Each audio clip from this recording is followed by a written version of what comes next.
Bonjour à tous.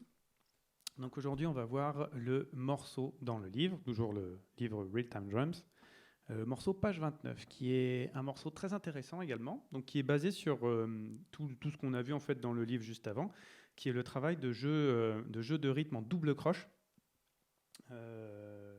droite-gauche, droite-gauche. Parce qu'évidemment, vous pouvez travailler, comme vous l'avez vu avant, les rythmes en double croche sur une main, comme dans les rythmes Funky Drummer ou pas mal de morceaux comme ça. Et alors vous pouvez aussi, si vous voulez un son différent ou aller plus vite, le travailler en droite-gauche, droite-gauche.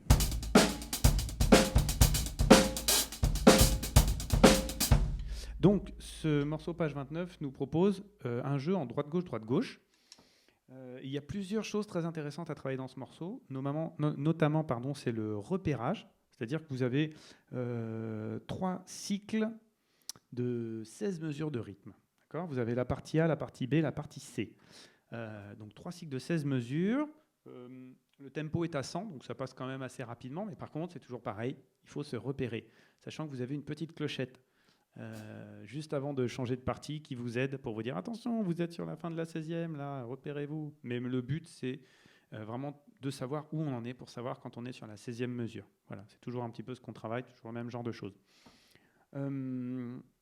Sinon, il n'y a pas énormément de difficultés dans ce morceau, à part peut-être la partie sur les tomes qui doit être à l'unisson avec les djembés que vous entendez dans la musique. Donc ça, c'est assez original pour être souligné. C'est pas souvent qu'on a des djembés. Et moi, j'aime beaucoup, aimant beaucoup les percussions africaines. La partie des djembés, je vais juste vous expliquer celle-là parce que le reste n'est pas trop compliqué. La partie des djembés, comme je vous écris toujours en cours, le doigté. Le rythme fait, alors il y a une petite liaison, mais le rythme qu'on doit taper sur le tome fait toum, toutoum, toutoum, toutoum, toum. Avec les accents, ça fait toum, toutoum, toutoum, toutoum, toum, toum, toum, toum, toum, toum. Voilà, c'est vraiment ce qu'on doit entendre, donc comme les djembés. Et du coup, au niveau des mains, si on veut garder les bonnes mains, ça va faire droite, droite, gauche, droite, gauche, droite, droite. Droite, droite, gauche, droite, gauche, droite, droite. Donc avec un coup fort sur la main gauche. Pour vous, droitier, ça n'est pas facile. Donc voilà ce que ça donne au ralenti.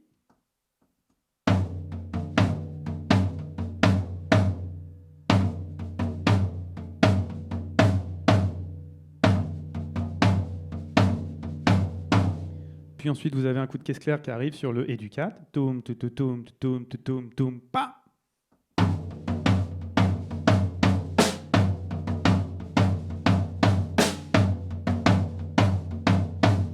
Évidemment, ce coup de caisse claire, on le fait avec la main gauche, parce que là, si on commence à le faire avec la main droite, ça va être compliqué pour revenir.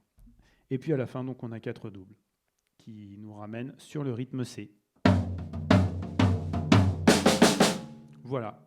Évidemment, vous avez une version, le morceau 49 qui est avec la batterie, d'accord ? Puisque là, il n'y a pas de répétition, c'est A, B, C, on enchaîne. Et puis moi, donc, je vais vous le faire avec le morceau 50, donc qui n'a pas de batterie. Comme pour le morceau reggae, attention au début, 3 mesures où on ne joue pas. Et puis là, donc, comme vous pouvez le voir, sur la 4e mesure au départ, c'est marqué, donc il y a une demi-pause. Demi-pause, ça veut dire j'attends 2 temps. Ensuite, 2 petites barres comme ça où c'est marqué remplir. Alors ça, remplir, ça veut dire c'est faire des fills en anglais. Ça veut dire jouer un break un petit peu comme vous le voulez. Voilà, tout simplement remplir avec un petit peu ce qu'on veut sur 2 temps. Voilà, donc c'est un petit peu à l'instinct. Ou alors, moi, je vous conseille de définir à l'avance, par exemple, que vous ferez. Et c'est parti. 1, 2, 3, 4. Et c'est parti. Ou alors autre chose. 1, 2, 3, 4. Voilà. Et donc c'est parti, je vais pouvoir vous le jouer et on se retrouve juste après.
Voilà, donc un morceau très, très sympa, hein, vraiment pour l'accompagner. Deux, trois petites choses que je ne vous avais pas dit avant. Il y a trois parties différentes, le A et B et C, et à chaque fois ça va avec la musique. Boum, tac, boum, boum. Sur le A, ça va avec la musique. Sur le B, boum, boum, boum, boum, boum, ça va avec la musique.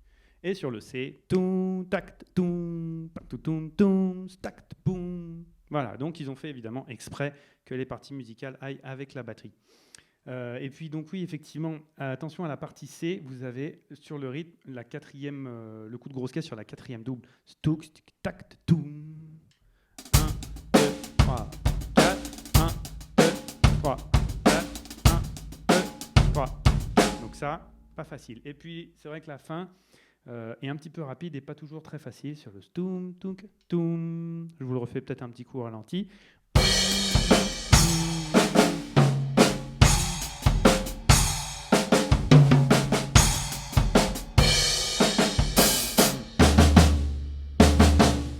En fait, vous avez donc le rythme qui est écrit, et après vous avez 2 temps pour faire un break. Donc c'est vrai que c'est un petit peu compliqué à chaque fois.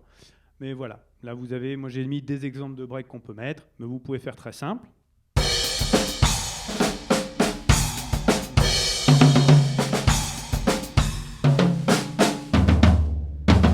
Voilà, faut pas hésiter à faire des rythmes pas trop compliqués. Voilà.